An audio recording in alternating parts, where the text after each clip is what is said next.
Bienvenue dans Maudits artistes. Confetti, c'est une pastille, une mini-chronique, un papier laconique, une parole en l'air, un tout petit bout de culture dans notre imaginaire. Avant l'entretien avec mon prochain invité, j'ai envie de vous parler d'un tableau très étrange qui semble sorti d'un conte. L'auteur est une peintre italienne de la Renaissance, Lavinia Fontana. Le sujet est une petite fille de la cour, vêtue d'une belle robe en soie brodée et dont le visage est entièrement recouvert de poils. Ce qui est frappant, c'est le contraste entre son apparence animale et la douceur de son regard enfantin qui nous fixe tranquillement. C'est la discordance entre la fourrure qui recouvre toute la tête et les petites mains potelées de la fillette qui sortent des manches de la belle robe et qui tiennent une mystérieuse lettre. L'enfant s'appelle Antonietta, fille de Petrus Gonsalvus. Comme son père et ses frères et sœurs, la fillette a la peau velue à cause d'une anomalie génétique. Dans Monstrorum Historia, un catalogue consacré aux anomalies humaines et animales, un scientifique de l'époque décrit l'enfant ainsi. Le visage de la petite fille, à l'exception des narines et des lèvres autour de la bouche, était complètement recouvert de poils. Les poils sur le front étaient plus longs et drus que ceux qui recouvraient ses joues, mais plus doux au toucher que sur le reste du corps. Elle était poilue sur le haut du dos et hérissée de poils jaunes jusqu'à la naissance des reins. Le destin de son père est incroyable.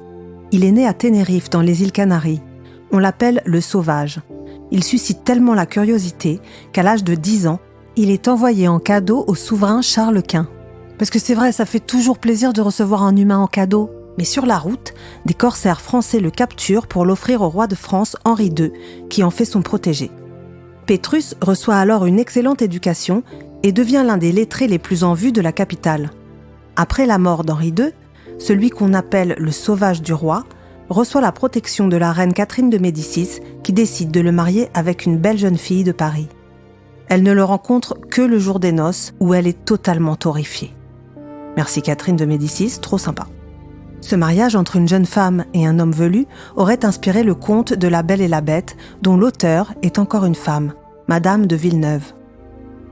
Petrus et sa jeune épouse ont 7 enfants, dont 5 sont atteints de la même maladie congénitale que leur père.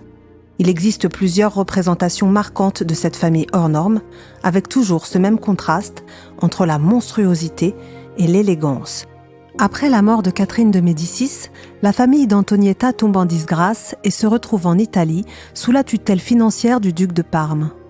Les Gonsalvus sont alors considérés comme des bêtes de foire, ou au mieux, comme des animaux de compagnie. Plaisir d'offrir, joie de recevoir, le duc offre la petite Antonietta à sa maîtresse. D'ailleurs, sur le tableau de Lavinia Fontana, on peut déchiffrer le message inscrit sur la lettre que la fillette tient entre ses mains. Don Pietro, homme sauvage découvert aux îles Canaries, fut offert en cadeau à son Altesse Sérénissime Henri, roi de France, puis de là, fut offert à son Excellence le duc de Parme. Moi, Antonietta, je viens de là, et je vis aujourd'hui tout près, à la cour de Madame Isabella Pallavicina, honorable marquise de Soragna. L'histoire de la famille Gonsalvus a engendré beaucoup de fantasmes sur les créatures hybrides, mêlant la curiosité, le désir et la répulsion fascinée. Fernel, le médecin d'Henri II, affirmait que l'imagination d'une femme enceinte pouvait influencer l'apparence de l'enfant à naître. En 2010, une jeune Thaïlandaise atteinte du même syndrome est entrée dans le livre des records, désignée comme étant la plus poilue du monde. Son histoire a aussi inspiré la création de fiction, comme le film Fur, un portrait imaginaire de Diane Arbus, avec Nicole Kidman et Robert Downey Jr. Aujourd'hui, le portrait d'Antonietta se trouve dans le château de Blois. Plus on l'observe, plus on ressent le regard bienveillant de l'artiste sur l'enfant. Bien sûr, elle nous interroge sur la manière dont nous accueillons la différence de nos jours. Je vous laisse méditer sur cette question ou découvrir l'étonnant portrait d'Antonietta par Lavinia Fontana en attendant mon prochain entretien avec un invité dans Maudits artistes. Si vous avez aimé cet épisode, n'hésitez pas à vous abonner et à le partager et rejoignez-moi sur le compte Instagram Maudits artistes, maudits.artistes au pluriel. À bientôt.